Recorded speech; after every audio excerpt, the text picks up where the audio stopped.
All right, a Senate bill to cut back federal spending by more than $9 billion is headed back to the House for a final vote. Lawmakers passed the bill 51-48. It cuts funding to things like foreign aid and public broadcasting.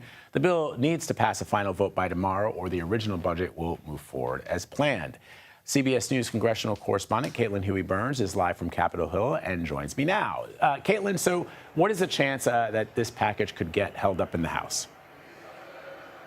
Well, Vlad, I never like to predict anything that goes on in the House because that is just a losing bet. But I'm going to go out on a limb and say this is likely to pass the House because there weren't that many changes in the version that they had already passed. What is essentially different between what the House passed and what the Senate passed late last night, I should say early this morning, is that it saved the funding cuts that were supposed to go into effect to PEPFAR, that global AIDS program. This is about $400 million.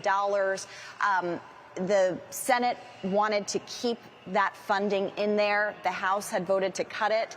The White House wanted to cut it, but the Senate kept it in there. So that is why it has to go back to the House for approval.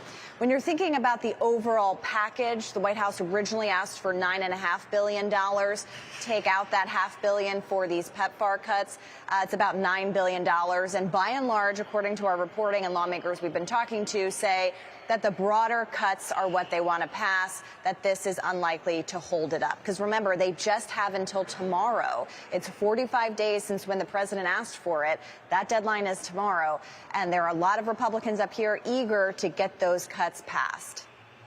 All right. The other sort of interesting detail is that there have been several Republicans who have expressed concerns about the way these cuts are passing through Congress. What sort of key information is lacking from this bill, and what sort of clarity are lawmakers looking for?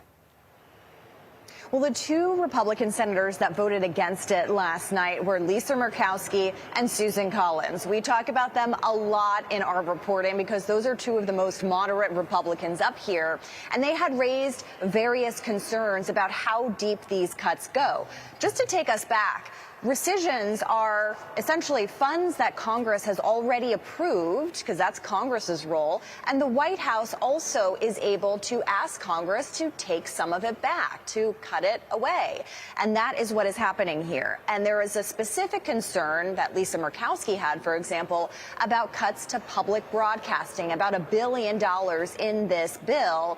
And her concerns were that local radio, especially in a rural state like Alaska, could be impacted, and that could affect people in her state to be able to get information, and rural states as well. So that was among her concerns. But Vlad, she also has a bigger concern that we hear echoed up here a lot, which is the way that Congress is going about funding the government and funding priorities, that it is not kind of the traditional way that they are supposed to pass, 12 appropriations bills and go through the normal process. For a while, we've been operating on these kind of continuing resolutions, these short-term stopgap measures.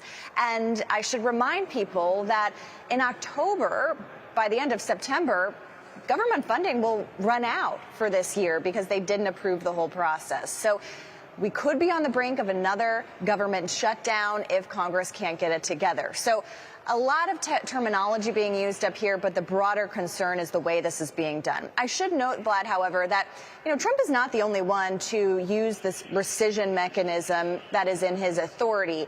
Previous presidents have used it, Reagan, Clinton, others. And it's notable, too, Vlad, in Trump's first term, he asked for about $14 billion to take back, and Congress did not approve it at the time. Interesting. All right, Caitlin Huey-Burns for us on the Hill. Thanks, Caitlin.